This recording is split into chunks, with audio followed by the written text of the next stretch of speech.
নমঃ ভগবতে বাসুদেবায় নমঃ। জয় শ্রীকৃষ্ণ বন্ধুরা, বাস্তুকথা ইউটিউব চ্যানেলে আপনাদের স্বাগতম। বর্তমান যুগের ব্যস্ত মানুষের পক্ষে নিত্য গীতা পাঠ করে ওঠা সম্ভব হয়ে ওঠে না, তাই আপনাদের জন্য এনেছি গীতা মাহাত্ম্য, যা খুব কম সময়ের মধ্যেই দিনে একবার শুনলেই পাবেন গীতা পাঠের উপকারিতা। তবে তার আগে এই ধরনের ভিডিও পেতে চ্যানেলটি অবশ্যই সাবস্ক্রাইব করুন এবং বেল আইকনটি প্রেস করতে ভুলবেন না।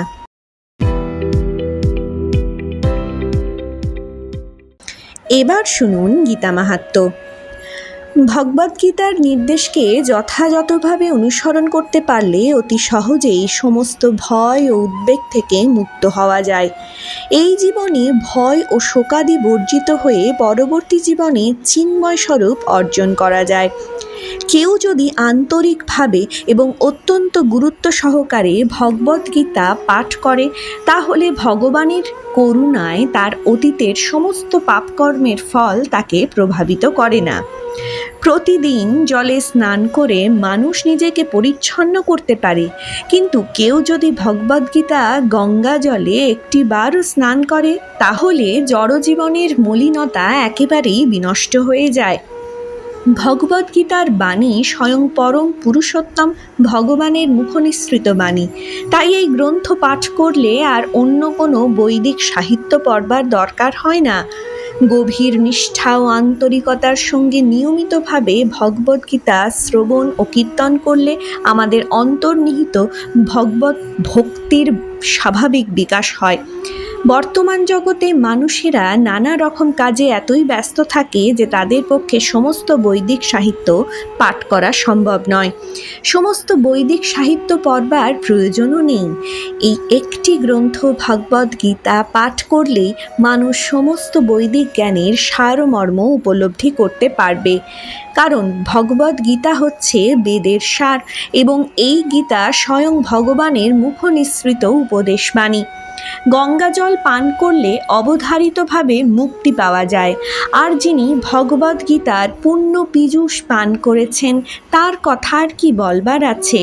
ভগবদ্গীতা হচ্ছে মহাভারতের অমৃত রস, যা আদি বিষ্ণু ভগবান শ্রীকৃষ্ণ নিজেই বলে গেছেন।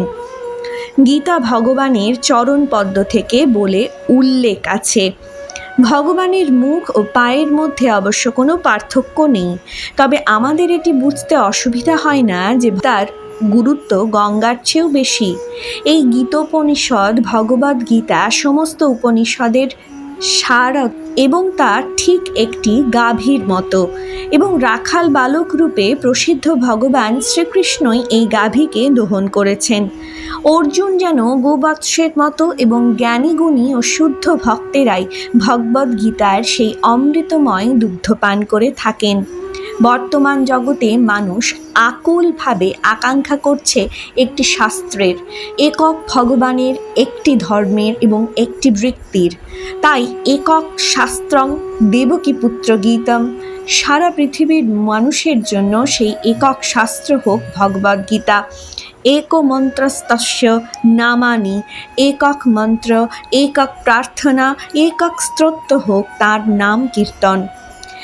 গীতার নামসমূহ: গীতা, গঙ্গা, সাবিত্রী, সীতা, সত্যা, পতিব্রতা, ব্রহ্মাবলী, ব্রহ্মবিদ্যা, ত্রিসন্ধ্যা, মুক্তি গেহিনী, অর্ধমাত্রা, চিতানন্দা, ভবগ্নি, ভ্রাণীনাশিনী, বেদত্রয়ী, পরমনন্দা, তত্ত্বার্থ জ্ঞান মঞ্জরি। এখানেই গীতা মাহাত্ম্য শেষ হলো।